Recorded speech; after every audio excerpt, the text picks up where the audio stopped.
ಪ್ರೀತಿ, ಪ್ರೇಮ, ಕರುಣೆ, ಸ್ತುತಿ, ಆರಾಧನೆ, ಪ್ರಾರ್ಥನೆ ನಿನ್ನನ್ನು ಆತನ ಹೋಲಿಕೆಯಲ್ಲಿ ಉಂಟು ಮಾಡಿರುವಂತಹ ಕಾರಣದಿಂದ ದೇವರು ನಿನ್ನ ಹತ್ರದಿಂದ ಬಯಸ್ತಾ ಇದ್ದಾನೆ. ನಿನ್ನನ್ನು ದೇವರ ಹೋಲಿಕೆಯಲ್ಲಿ ಉಂಟು ಮಾಡಿರುವಂತಹ ಕಾರಣದಿಂದ, ಆತನ ಹೋಲಿಕೆಯಲ್ಲಿ ಉಂಟು ಮಾಡಿರುವಂತಹ ಕಾರಣದಿಂದ ಬಯಸ್ತಾ ಇದ್ದಾನೆ. ಏನಂತ ಬಯಸ್ತಾ ಇದ್ದಾರೆ? 1 ಗಂಟೆ ಪ್ರಾರ್ಥನೆ ಆದ್ರೂ ಮಾಡ್ರಿ ಎಂಬುದಾಗಿ. Hallelujah, hallelujah, hallelujah. ನೋಡಿ, ಮತ್ತಾಯನ ಬರೆದ ಸುವಾರ್ತೆ ಎಲ್ಲರಿಗೂ ಪರಿಚಯವಾಗಿರುವಂತಹ ವಾಕ್ಯ. ಗೆತ್ಸೆಮನೆ ತೋಟದಲ್ಲಿ ದೇವರು ಕೇಳ್ತಾ ಇದ್ದಾರೆ ತನ್ನ ಶಿಷ್ಯಂದರಿಗೆ, ಏನಂತ? ಒಂದೇ ಒಂದು ಗಂಟೆ, ಒಂದು ಗಳಿಗೆ ಆದರೂ, 1 ಗಂಟೆ ಆದರೂ ನನ್ನ ಹತ್ರ ಪ್ರಾರ್ಥನೆ ಮಾಡಿ, ನನಗಾಗಿ ಪ್ರಾರ್ಥನೆ ಮಾಡ್ರಿ ಎಂಬುದಾಗಿ. ನೋಡಿ, 26ನೇ ಅಧ್ಯಾಯ 38ನೇ ವಚನ. ಮತ್ತು ಅವರಿಗೆ, ನನ್ನ ಪ್ರಾಣವು ಸಾಯುವಷ್ಟು ದುಃಖಕ್ಕೆ ಒಳಗಾಗಿದೆ. ಹೌದು, ನೀವು ಇಲ್ಲೇ ಇದ್ದು ನನ್ನ ಸಂಗಡ ಎಚ್ಚರವಾಗಿರ್ರಿ ಎಂದು ಹೇಳಿ ಸ್ವಲ್ಪ ಮುಂದೆ ಹೋಗಿ ಬೋರಲ ಬಿದ್ದು, ನನ್ನ ತಂದೆಯೇ, ಸಾಧ್ಯವಾಗಿದ್ದರೆ ಈ ಪಾತ್ರೆಯು ನನ್ನನ್ನು ಬಿಟ್ಟು ಹೋಗಲಿ, ಹೇಗೂ ನನ್ನ ಚಿತ್ತದಂತಾಗದೆ ನಿನ್ನ ಚಿತ್ತದಂತೆಯೇ ಆಗಲಿ ಎಂದು ದೇವರನ್ನು ಪ್ರಾರ್ಥಿಸಿದನು. 41ನೇ ವಚನ. ಶೋಧನೆಗೆ ಒಳಗಾಗದಂತೆ ಎಚ್ಚರವಾಗಿದ್ದು ಪ್ರಾರ್ಥಿಸಿರಿ. ಮನಸ್ಸು ಸಿದ್ಧವಾಗಿದೆ ಸರಿ, ಆದರೆ ದೇಹಕ್ಕೆ ಬಲ ಸಾಲದು ಎಂದು ಹೇಳಿದನು. ಹಲ್ಲೆಲೂಯ. ನೋಡಿ, 1 ಗಳಿಗೆ ಆದರೂ ನನ್ನ ಸಂಗಡ ಎಚ್ಚರವಾಗಿರಲಾರಿರ. ಶೋಧನೆಗೆ ಒಳಗಾಗದಂತೆ ಎಚ್ಚರವಾಗಿದ್ದು ಪ್ರಾರ್ಥಿಸಿರಿ. ಹಲೋ, ನನ್ನ ಕಡೆಗೆ ನೋಡಿ, ಬಹಳ ಇಂಪಾರ್ಟೆಂಟ್ ಸಬ್ಜೆಕ್ಟ್. ದೇವರು ನಾವು ಉಪವಾಸದ ಪ್ರಾರ್ಥನೆಗಳಲ್ಲಿ ಹೊಂದಿಕೊಂಡಿರೋದನ್ನ ನಮ್ಮ ಕ್ರಿಯೆಗಳಲ್ಲಿ ಕಳ್ಕೋಬಾರ್ದು. ದೇವರ ಹತ್ರ, ದೇವರ ಸನ್ನಿಧಿಯಲ್ಲಿ ಹೊಂದಿಕೊಂಡಿರೋದನ್ನ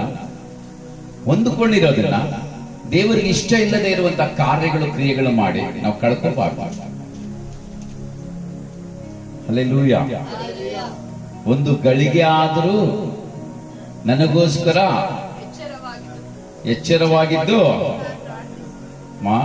ದೇವರು ಎಷ್ಟು ಸ್ಪಷ್ಟವಾಗಿ ಕೇಳ್ತಾ ಇದ್ದಾರೆ ನೋಡಿ. ಒಂದೇ 1 ಗಳಿಗೆ. ಹಲ್ಲೆಲೂಯ. ನನ್ನ ಸಂಗಡ ಎಚ್ಚರವಾಗಿರಲಾರಿರ. 1 ಗಂಟೆ ನನ್ನ ಸಂಗಡ ಎಚ್ಚರವಾಗಿರಲಾರಿರ. ಎಚ್ಚರವಾಗಿರಬೇಕು. ಆಮೆನ್. ಅಂದ್ರೆ ಏನಕ್ಕೆ ಕೇಳ್ತಾ ಇದ್ದಾನೆ? ಪ್ರಾಣಿಗಳಿಗೆ ಕೇಳ್ತಾ ಇಲ್ಲ. 3.5 ವರ್ಷ ಯೇಸು ಸ್ವಾಮಿ ತನ್ನ ಶಿಷ್ಯರ ಹತ್ರ ಸ್ಪೆಂಡ್ ಮಾಡಿದ್ದಾರೆ, ಸಮಯವನ್ನ ಕಳೆದಿದ್ದಾರೆ. ಹಲ್ಲೆಲೂಯ. ವ್ಯಾಲ್ಯೂಯಬಲ್ ಟೈಮ್, ಬೆಲೆಯುಳ್ಳ ಸಮಯವನ್ನ ಶಿಷ್ಯರಿಗೆ ಕೊಟ್ಟಿದ್ದಾರೆ. ಏನಕ್ಕೆ? ಶಿಷ್ಯರೇ ಯಾರು? MBBS ಉನ್ನತ ಅಲ್ಲ. ಹಲ್ಲೆಲೂಯ.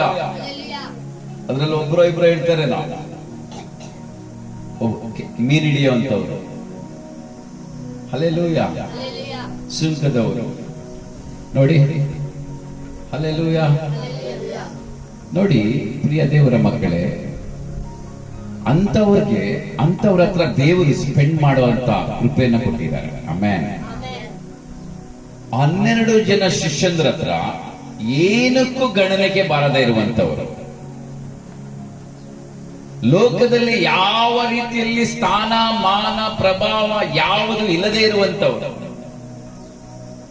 1 ತುತ್ತು ಅನ್ನ ಕೂಡ ರಾತ್ರಿಯೆಲ್ಲ ಕಷ್ಟ ಪಡ್ತಾ ಇರುವಂತವರು, ಅವ್ರ ಹತ್ರ ಸ್ಪೆಂಡ್ ಮಾಡುವುದಕ್ಕಾಗಿ ದೇವರು ಇಷ್ಟಪಟ್ಟ. ಆಮೆನ್.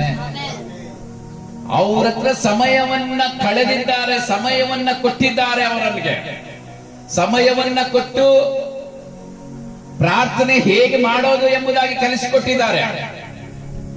ಕಲಿಸಿಕೊಟ್ಟಿರೋದನ್ನ ಇಲ್ಲಿ ಮಾಡು ಎಂಬುದಾಗಿ ಹೇಳ್ತಾ ಇದ್ದಾರೆ. ಹಲ್ಲೆಲೂಯ. ಏನಾದ್ರೆ ಸಮಯವನ್ನ ಕೊಟ್ಟಿದ್ದಾರೋ, ಯಾವ ವಿಷಯಕ್ಕಾಗಿ ಏನು ಯಾವುದಕ್ಕಾದ್ರೆ ಸಮಯವನ್ನ ಕೊಟ್ಟಿದ್ದಾರೋ ಅದನ್ನ ಮಾಡು ಎಂಬುದಾಗಿ ಹೇಳ್ತಾ ಇದ್ದಾರೆ. Hallelujah, hallelujah. ಈ ದಿನ ದೇವರ ವಾಕ್ಯವನ್ನ ಕೇಳ್ತಾ ಇರುವಂತ ಪ್ರಿಯ ದೇವರ ಮಕ್ಕಳೇ, ಈ ಅಂತ್ಯ ದಿನಗಳಲ್ಲಿ ನೀನು ಅನೇಕ ವಿಷಯಗಳಲ್ಲಿ ಕಳೆದುಕೊಳ್ತೀಯ.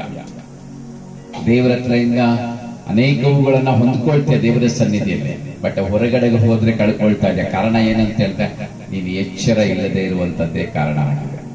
ಜೀಸಸ್ ಏನ್ ಹೇಳ್ತಾ ಇದ್ದಾರೆ ಗೊತ್ತಾ? ಏನ್ ಹೇಳ್ತಾ ಇದ್ದಾರೆ ಗೊತ್ತಾ? ಎಚ್ಚರವಾಗಿರಲಾರಿಲ್ಲ ಒಂದೇ ಒಂದು ಗಂಟೆ.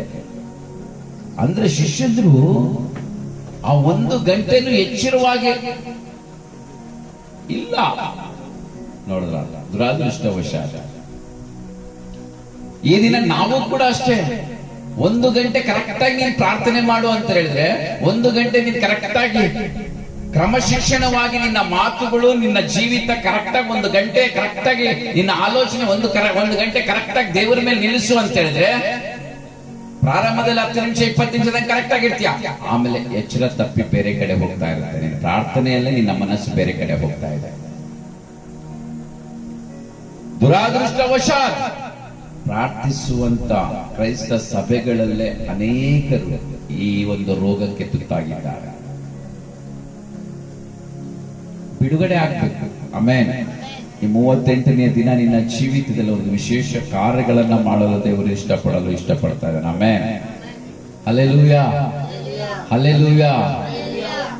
ಜೀಸಸ್ ಕೇಳ್ತೇನೋ, ಒಂದು ಗಂಟೆ ಎಚ್ಚರವಾಗಿರಲಾರ್ದ, ಒಂದು ಗಂಟೆ ಮೊಬೈಲ್ ಮುಟ್ಟಿದ್ರೆ ನಿನ್ನ ಕೈಲಿ ಇರಕ್ಕಾಗಲ್ವಾ?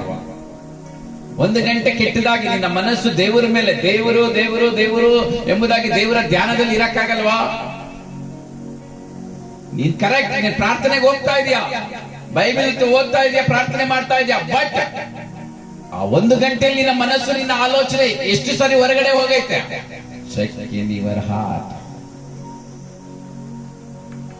ದೇವರ ಹತ್ರ ಅದಕ್ಕಾಗಿ ಉಪವಾಸ ಇದ್ದು ಪ್ರಾರ್ಥನೆ ಮಾಡಿ, ದೇವರೇ ನನ್ನ ಮನಸ್ಸು ಎಚ್ಚರ ತಪ್ಪುತ್ತಾ ಇದೆಯಪ್ಪ. ಎಚ್ಚರ ಇಲ್ಲದೆ, ಎಚ್ಚರ ತಪ್ಪಿ ಅನೇಕ ವಿಷಯಗಳಲ್ಲಿ ಪಾಲು ತೆಗೆದುಕೊಳ್ತಾ ದೇವರೇ, ಈ ಒಂದು ವಿಷಯಗಳಿಂದ ನನ್ನ ಬಿಡುಗಡೆ ಆಗ್ಬೇಕಪ್ಪ, ಅದಕ್ಕಾಗಿ ನನಗೆ ಕೃಪೆ ತೋರಿಸಪ್ಪ, ಕೃಪೆ ಮಾಡು ದೇವರೇ ಎಂಬುದಾಗಿ ಪ್ರಾರ್ಥಿಸಲಿ. ಯಾಕಂದ್ರೆ ಇದು ಬಲವುಳ್ಳ ಶಕ್ತಿಯುಳ್ಳ ಪ್ರಾರ್ಥನೆ ಇದೆ. ನೀನು ಎಚ್ಚರವಾಗಿದ್ರೆ ಸೈತಾನ್ ನಿನ್ನ ಒಳಗಡೆ ಬರಲ್ಲ. ನೀನು ಎಚ್ಚರವಾಗಿದ್ರೆ ಸೈತಾನನು ನಿನ್ನ ಕುಟುಂಬವನ್ನ ನಾಶ ಮಾಡಲ್ಲ. ನೀನು ಎಚ್ಚರವಾಗಿದ್ರೆ ನಿನ್ನ ಕುಟುಂಬದಲ್ಲಿ ಯಾವ ನಷ್ಟ ಆಗೋದಿಲ್ಲ. ನೀನು ಎಚ್ಚರ ತಪ್ಪಿರೋದಕ್ಕಾಗಿ ನಿನ್ನ ಜೀವಿತದಲ್ಲಿ, ನಿನ್ನ ಕುಟುಂಬದಲ್ಲಿ, ನಿನ್ನ ಆತ್ಮೀಯ ಜೀವಿತದಲ್ಲಿ, ನಿನ್ನ ಸೇವೆಯಲ್ಲಿ, ನಿನ್ನ ಎಲ್ಲ ಭಾಗದಲ್ಲೂ ನಿನ್ನ ದರ್ಶನಕ್ಕೆ ರೋಗ ಬಂದಿದೆ. ಪ್ರಿಯ ದೇವರ ಮಗನೇ, ಪ್ರಿಯ ದೇವರ ಮಗಳೇ, ಶಕ್ತಿ ನಮ್ಮನ್ನು ನಾವು ಪರೀಕ್ಷೆ ಮಾಡಿಕೊಳ್ಳ್ರಿ. ದೇವರು ನಿನ್ನನ್ನ ಕಾಪಾಡುವುದಕ್ಕಾಗಿ ಸಮಯವನ್ನ ಕೊಟ್ಟು ಶತ್ರುಗಳನ್ನ ನೆಲಸಮ ಮಾಡಿದ್ದಾರೆ. ಆಮೇಲೆ ಹಲ್ಲೆಲೂಯಾ. ಏನಕ್ಕೆ? ನೀನು ಎಚ್ಚರವಾಗಿದ್ದು ಪ್ರಾರ್ಥನೆ ಮಾಡಬೇಕು. ಆಮೇಲೆ ಏನ್ ಬಿಡು, ನನ್ನನ್ನು ಯಾರು ಮುಟ್ಟೋರಿಲ್ಲ ಅಂತ ಅನ್ಕೊಂಡ್ರೆ ಸೈತಾನ ನಿನ್ಗೆ ಎಂಟ್ರಾಗ್ತಾರೆ. ಆಲೋಚನೆಯನ್ನ ಬಿಟ್ಟು ದೇವರೇ ಕನಿಕರಿಸಪ್ಪ, ನಿನ್ನ ಕೃಪೆಯಿಂದ ನನ್ನ ಜೀವಿತದಲ್ಲಿ ಪ್ರತಿಯೊಂದು ಸಮಯದಲ್ಲಿ ಎಚ್ಚರವಾಗಿರಲು ಕೃಪೆ ತೋರಿಸಪ್ಪ. ದೇವರ ಹತ್ರ ಕೇಳಿ. ಈ ವಯಸ್ಸಿನಿಂದಲೇ, ಈಗ ನಿನ್ನ ಏಜ್ ಎಷ್ಟಾಗಿದ್ರು ಪರವಾಗಿ, ಈ ವಯಸ್ಸಿನಿಂದಲಾದ್ರೂ ದೇವರೇ ನಾನು ಎಚ್ಚರವಾಗಿದ್ದು ಇದ್ದು ದೇವ ನಿನ್ನನ್ನ ಮಹಿಮೆ ಪಡಿಸುವ ಹಾಗೆ ಕೃಪೆ ತೋರಿಸಿಕೊಡಪ್ಪ ಎಂಬುದಾಗಿ ಪ್ರಾರ್ಥಿಸಲಿ. ನೋಡಿ, ಕೀರ್ತನೆಗಳು 76ನೇ ಅಧ್ಯಾಯ. ಕೀರ್ತನೆಗಳು 76ನೇ ಅಧ್ಯಾಯ 6ನೇ ವಚನ. ಯಾಕೋಬ ವಂಶದವರ ದೇವರೇ, ನಿನ್ನ ಗದರಿಕೆಯಿಂದ ರಥಬಲವು ಅಶ್ವಬಲವು ಮೈಮರೆತು ಬಿದ್ದವು. ಹಲೋ, ದೇವರ ಒಂದೇ ಒಂದು ಗದರಿಕೆ,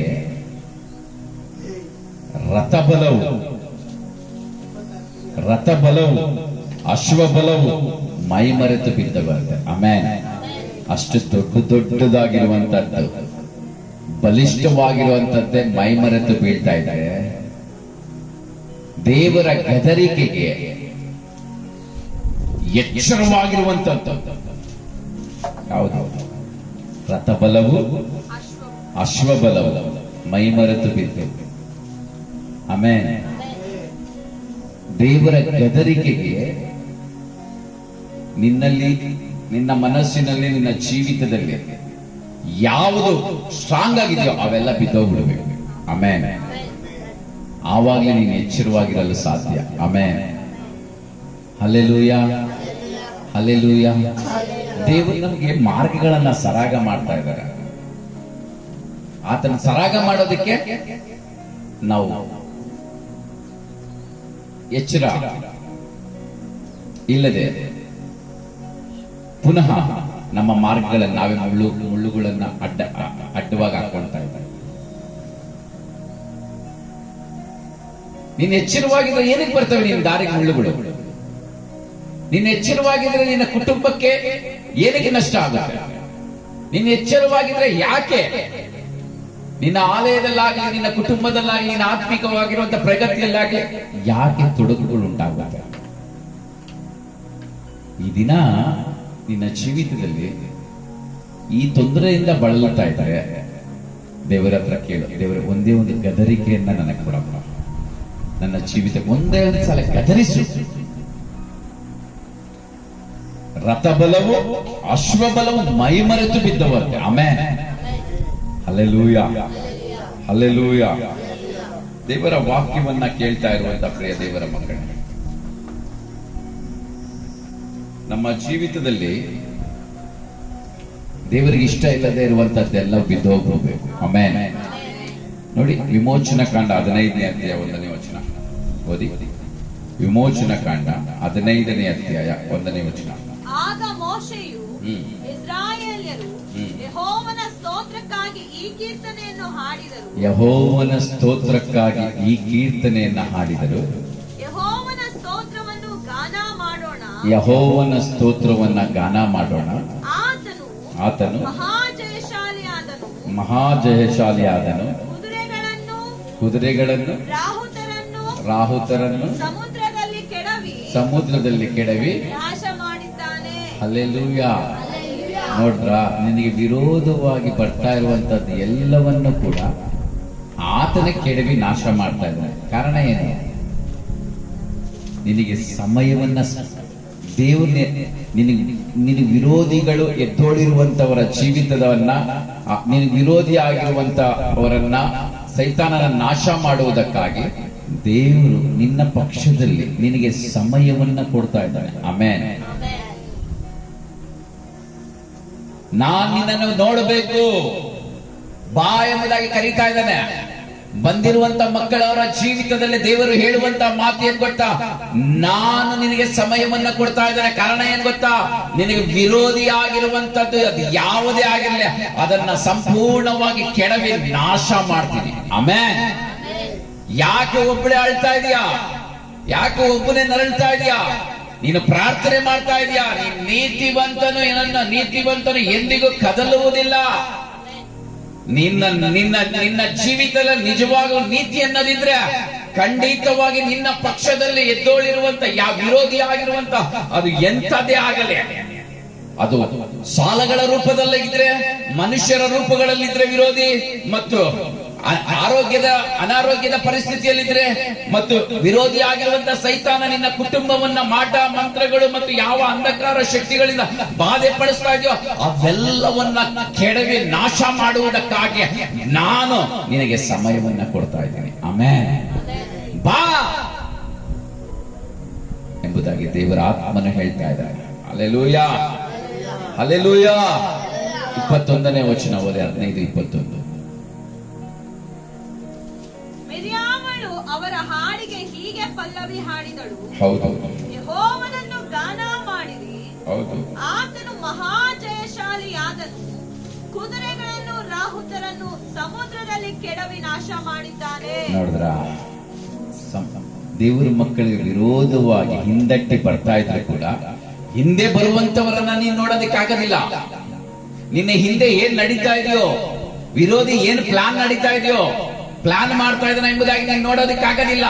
ಬಟ್ ನನ್ನನ್ನ ಭೂಮಿ ಆಕಾಶಗಳನ್ನ ನಿರ್ಮಾಣ ಮಾಡಿರುವಂತ ನೀರು ಬುಗ್ಗೆಗಳನ್ನ ನದಿಗಳನ್ನ ಉಂಟು ಮಾಡಿರುವ ಆತನಾಗಿರುವಂತ ದೇವರಿಗೆ ಹಿಂದೆ ಏನ್ ನಡೀತಾ ನಿನ್ನ ವಿರೋಧವಾಗಿ ಹಿಂದೆ ಏನ್ ಮಾಡ್ತಾ ಇದ್ದಾರೋ ಅವರೆಲ್ಲ ಪ್ಲಾನ್ಗಳನ್ನ ನಾಶ ಮಾಡಿ ಅವರಿಗೆ ತಿರುಗಿ ಬೀಳುವ ಹಾಗೆ ದೇವರು ಮಾಡ್ತಾನೆ. Amen, hallelujah. ಅದಕ್ಕಾಗಿ ದೇವರ ಹತ್ರ ನಾವು ತಗ್ಗಿಸಿಕೊಂಡವರಾಗಿ ಪ್ರಾರ್ಥನೆಯಲ್ಲಿ ಕಳೆಯುವಂತವರಾಗಿರಬೇಕು. ಆಮೆನ್. ಎಚ್ಚರವಾಗಿರಬೇಕು. ಎಚ್ಚರ ತಪ್ಪಿದ್ರೆ ನಿನ್ನ ಜೀವಿತ ಅನೇಕವುಗಳನ್ನ ಶತ್ರುವಿಗೆ ತುತ್ತಾಗೋಗ್ಬಿಡ್ತೀಯ. ಏನ್ ಬಿಡು, ಎಲ್ಲ ಕರೆಕ್ಟ್ ಆಗಿದೆ, ಎಲ್ಲ ಚೆನ್ನಾಗಿದೆ ಅನ್ಕೋಬೇಡ. ಎಚ್ಚರವಾಗಿರು. ನಿನ್ನ ಎಜುಕೇಶನ್ ಅಲ್ಲಿ, ನಿನ್ ಕಾಲೇಜಿಗೆ ಹೋಗುವಾಗ, ನಿನ್ನ ಕೆಲಸ ಮಾಡುವ ಹತ್ರ, ನೀನ್ ಮಾಡುವಂತ ಸೇವೆಯಲ್ಲಿ, ಎಲ್ಲದರಲ್ಲೂ ಕೂಡ ಕುಂತರು ಕೂತರು ಎಚ್ಚರವಾಗಿರಬೇಕು. ಯಾರು ಇಲ್ಲ ಬಿಡು, ನೋಡ್ತಾ ಇರೋಣ ಮೊಬೈಲ್ಗಳಲ್ಲಿ ಇಷ್ಟವಾಗಿರುವಂತ ಅಶ್ಲೀಲವಾಗಿರುವಂತ ವಿಡಿಯೋಗಳು, ಅಶ್ಲೀಲವಾಗಿರುವಂತ ಕೆಟ್ಟ ಚಿತ್ರಗಳು, ಬ್ಯಾಡ್ ಫಿಲಮ್ಸ್ ಎಲ್ಲ ನೋಡ್ತಾ ಇರೋಣ ಬಿಡು ಎಂಬುದಾಗಿ ಅನ್ಕೊಂಡ್ರೆ ನಿನ್ನನ್ನ ಕೂಡ ಬಿಡೋದಿಲ್ಲ. ಎಚ್ಚರವಾಗಿರು. ದೇವರ ಆತ್ಮನು ಹೇಳುವಂತ ಮಾತೇನು ಗೊತ್ತಾ? ಖಂಡಿತವಾಗಿ ನಾನು ನಿನ್ನ ಪಕ್ಷದಲ್ಲಿ, ನಾನು ನಿನಗೆ ಸಮಯವನ್ನ ಕೊಡ್ತಾ ಇದ್ದೇನೆ. ಕಾರಣ ಏನು ಗೊತ್ತಾ? ನಿನ್ನನ್ನ ಉದ್ಧಾರ ಮಾಡಲು. ಆಮೆನ್. ನಿನ್ನ ಶತ್ರುಗಳನ್ನ ಕೆಡುವಲು. ನೀನು ಎಚ್ಚರವಾಗಿರಬೇಕು. ಎಚ್ಚರ ತಪ್ಪಿದ್ರೆ ನಷ್ಟನೇ. ಪ್ರಿಯ ದೇವರ ಮಕ್ಕಳೇ, ಪ್ರಿಯ ಚರ್ಚ್, ಈ ದಿನ ನಮ್ಮನ್ನು ನಾವು ಪರೀಕ್ಷೆ ಮಾಡಿಕೊಂಡವರಾಗಿರೋಣ. ಎಂದಿಗೂ ಕೂಡ ನಾವು ಎಚ್ಚರ ತಪ್ಪಿದವರಾಗಿ ಇರಬಾರ್ದು. ಎಚ್ಚರವಾಗಿದ್ದು, ದೇವಾ ನನ್ನನ್ನು ಕನಿಕರಿಸಪ್ಪ. ಅನೇಕ ವಿಷಯಗಳಲ್ಲಿ ಎಚ್ಚರ ತಪ್ಪಿ ನಾನು ಅನೇಕವುಗಳಲ್ಲಿ ಸಿಕ್ಕಾಕೊಂಡಿದ್ದೀನಪ್ಪ. ದೇವರೇ ನನ್ನನ್ನು ಕ್ಷಮಿಸಪ್ಪ. ಈ ದಿನದಿಂದ ಆದರೂ ನಾನು ಎಚ್ಚರವಾಗಿರುವ ಹಾಗೆ ನೀನು ಕೃಪೆ ಮಾಡಪ್ಪ. ಯಾಕಂದ್ರೆ ದೇವರು ನಿನಗಾಗಿ ಸಮಯವನ್ನ ಕೊಟ್ಟಿದ್ದಾನೆ. ಏನಕ್ಕೆ? ನಿನ್ನನ್ನು ಉದ್ಧಾರ ಮಾಡುವುದಕ್ಕಾಗಿ, ನಿನ್ನನ್ನು ಆಶೀರ್ವದಿಸುವುದಕ್ಕಾಗಿ. ನೀನು ಯಾವುದಕ್ಕಾಗಿ ಕೊರಗ್ತಾ ಇದೆಯೋ ಆ ಕೊರಗು ಬಾಧೆಗೆ ತೆಗೆದು ಹಾಕುವುದಕ್ಕಾಗಿ ದೇವರೇ ಸಮಯವನ್ನ ಕೊಡ್ತಾ ಇದ್ದಾರೆ. ಬಾ, ನನ್ನ ಉಪದೇಶವನ್ನ ಕೇಳು ಎಂಬುದಾಗಿ. ನಿರ್ಲಕ್ಷ್ಯ ಮಾಡಬೇಡ. ನೋಡಿ, ಜ್ಞಾನೋಕ್ತಿಗಳು 1ನೇ ಅಧ್ಯಾಯ ಕೊನೆಯ ವಚನ. ನನ್ನ ಮಾತಿಗೆ ಕಿವಿಗೊಡುವವನಾದರೋ ಸ್ವಸ್ಥವಾಗಿರುತ್ತಾ ಯಾವ ಕೇಡಿಗೂ ಭಯಪಡದೆ ಸುರಕ್ಷಿತನಾಗಿರುವನು ಎಂಬುದೇ. Amen, hallelujah, hallelujah. ಎಚ್ಚರವಾಗಿರುವಂತವರು ಸುರಕ್ಷಿತವಾಗಿರ್ತಾರೆ. ಗಾಡಿಗಳು ಓಡಿಸುವಾಗ ಎಚ್ಚರವಾಗಿದ್ದು ಓಡಿಸ್ಬೇಕು. ಬಿಡು, ಯಾರು ಇಲ್ಲ ಅಂತೇಳಿ ಸ್ಪೀಡಾಗಿ ಓಡಿಸಿದ್ರೆ ಬೀಳ್ತೀಯ. ಅದು ಅಪವಿತ್ರತೆ, ಪಾಪ. ಸ್ಪೀಡಾಗಿ ಓಡಿಸೋದು. ಪರಿಶುದ್ಧವಾಗಿರುವಂತವರು ಎಚ್ಚರವಾಗಿದ್ದು ಓಡಿಸ್ತಾರೆ. Amen, hallelujah. ಗಾಡಿ ಓಡಿಸಕ್ ಬರುತ್ತೆ ಇದೆ ಅಂತೇಳಿ ಎಕ್ಸಲೇಟರ್ ಜೋರಾಗಿದೆ ಅಂತ ಝೀ ಅಂತ ಹೋದ್ರೆ ಬೀಳ್ತೀಯ. ಪಾಪ ಅದೇ. ಅಂತ ಪಾಪಗಳು ನೀನು ಎಷ್ಟು ಮಾಡಿದ್ಯಾ? ನೀನು ಪಾಪ ಮಾಡಿದ್ರೆ ನಿನ್ನ ಹಿಂದೆ ಬರುವಂತವ್ರಿಗೂ ನಷ್ಟ ಮಾಡ್ತಾ ಇದ್ದಾರೆ. ಅವರ ಜೀವಿತದಲ್ಲೂ ಕೂಡ ಗಾಯಗಳು ಮಾಡ್ತಾರೆ. ಕಾರಣ ಏನು? ಎಚ್ಚರ ನೀನ್ ತಪ್ಪಿ ಮತ್ತೊಬ್ಬರನ್ನು ಕೂಡ ಗುಣಿಯಲ್ಲಿ ಬೀಳಿಸ್ತಾ ಇದ್ದಾರೆ. ಹೀಗೆ ನಮ್ಮ ಜೀವಿತದಲ್ಲಿ ಎಷ್ಟು ಸಾರಿ ಮಾಡಿದ್ದೀವಿ. ಇಂಥ ತಪ್ಪುಗಳು ಮುಂದೆ ನಡೆಯದೇ ಇರುವ ಹಾಗೆ ಈಗ ದೇವರ ಹತ್ರ ಪಶ್ಚಾತ್ತಾಪ ಪಡ. ದೇವರೇ, ಹೌದಪ್ಪ, ನಾನು ಕೂಡ ಪಾಪ ಮಾಡಿದ್ದೀನಪ್ಪ, ತಪ್ಪು ಮಾಡಿದ್ದೀನಿ, ಎಚ್ಚರ ತಪ್ಪಿ ನಾನು ಮಾತನಾಡಿದ್ದೇನೆ, ಎಚ್ಚರ ತಪ್ಪು ಜೀವಿಸಿದ್ದೇನೆ, ಅನೇಕವುಗಳಲ್ಲಿ ಪಾಲ್ತೇನೆ. ದೇವಾ, ನನ್ನನ್ನು ಕರುಣಿಸಪ್ಪ ಎಂಬುದಾಗಿ ಪ್ರಾರ್ಥನೆ ಮಾಡಿ. ದೇವರು ನಿನ್ನ ಶತ್ರುಗಳನ್ನ ಸಂಪೂರ್ಣವಾಗಿ ನಾಶ ಮಾಡುವ ಆತನಾಗಿರ್ತಾನೆ. ಆಮೇಲೆ ಶತ್ರುವಾಗಿರುವಂತ ಸೈತಾನ ನಿನ್ನ ಜೀವಿತದಲ್ಲಿ ನಿನ್ನ ಸಮಾಧಾನವನ್ನು ಕೆಡಿಸಿರುವಂತ ಪ್ರತಿಯೊಂದನ್ನ ದೇವರೇ ತೆಗೆದಾಕ್ತಾನೆ. ಬಟ್ ನೀನು ಎಚ್ಚರವಾಗಿದ್ದು ಪ್ರಾರ್ಥಿಸ. ಎಚ್ಚರವಾಗಿ ಪ್ರಾರ್ಥನೆ ಮಾಡಿಕೊಳ್ಳೋಣ.